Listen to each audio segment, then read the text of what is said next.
Perky Planes and RC here, operating at 2.4 gigahertz, and got my trusty bam. Got trusty do. Look at my wall of planes back there that I'm working on. Coming along pretty good. Well, I got something that I got to show you guys. And hopefully, I'm sure the title right now is probably giving away, so let's get started. Alright guys, this here is what remains of my FT Super Bee that had crashed many months ago at our airfield's Death Valley. So as you can see, pretty beat up. A club member apparently had came across it and had got it back to me. So, but I'm about to go ahead and hook some things up and see what all works and see what all doesn't. You might see some magic smoke, as they put it, or everything may operate just normally. I will say this: the receiver that came out of it, this is not the original receiver. The receiver I did pull from it already, and the receiver still works. So I'm going to reuse it for something else. And also the battery was completely depleted, so it's since been trashed. So anyways, let's get hooking things up and see what works. Okay, now right now I've got everything hooked back up with the way I'm assuming that it's going to be.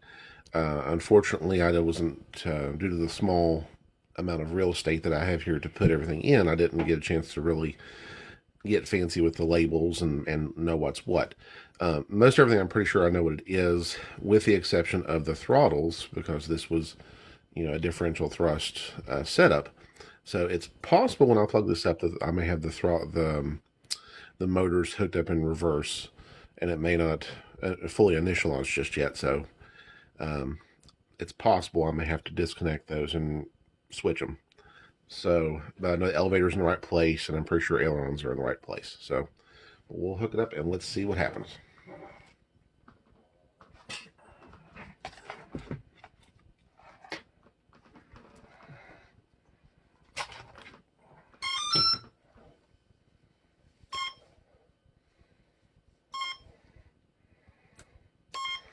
All right, about to bind it.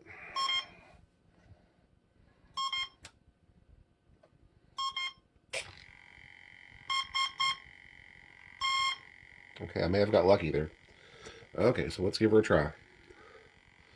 I'll try elevator first. Look at that, servo still works. Isn't that great? Okay. Next, I will try ailerons. You can kind of see them moving there. So all those servos work good. So elevator works, and ailerons also work. Look at it dancing. Isn't that cool? Okay. Now let's try throttles. Yeah, right now, if I turn to full throttle, it should go ahead and fire up both motors. They still sound pretty good. I'm surprised. Okay, and now I'm going to go ahead and kick in, like I said, this is differential thrust, so I'm going to go ahead and kick in, doing a right rudder. So the left motor should fire, which I believe would be this one over here. Or maybe I'm backwards. So right rudder would be the left motor. I'm doing the left rudder there. No, actually, I think that's right. Well, I don't know. Regardless of, the motors are firing up just fine. And then both together.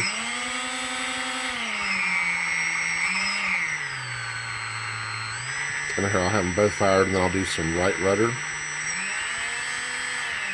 can hear that one kind of speeding up. Then I'll do some left rudder. So you can hear differences there. So, very surprised that everything fired up okay. I thought for sure I was going to see some smoke or something. So, ailerons working. Elevator's working too, so So very, very impressed. Okay. I actually thought this might have been a more eventful video for you guys that actually had some excitement with some smoke or something else going on or something blowing up or just something not working.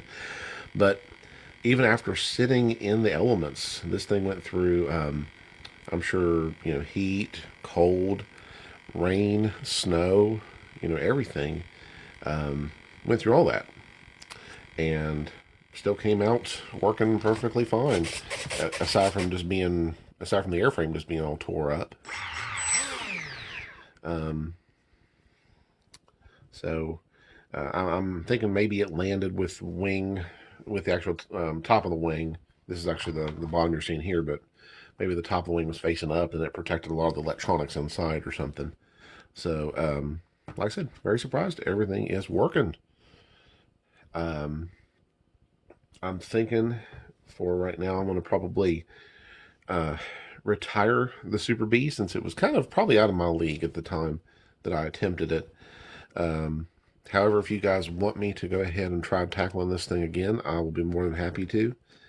But I think for right now, I've kind of taken a break from attempting the Super B and moving on to some other projects and stuff.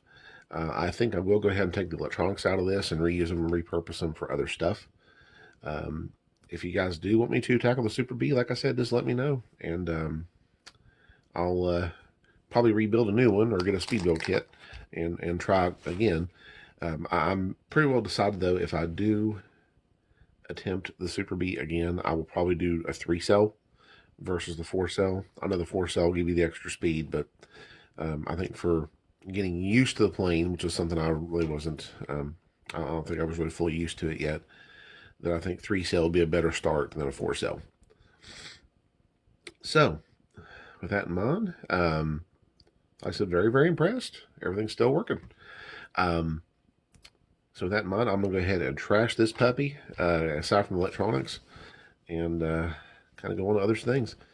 And like I said, if you want me to do it, want me to tackle the Super B again, I'll gladly be more glad to do so.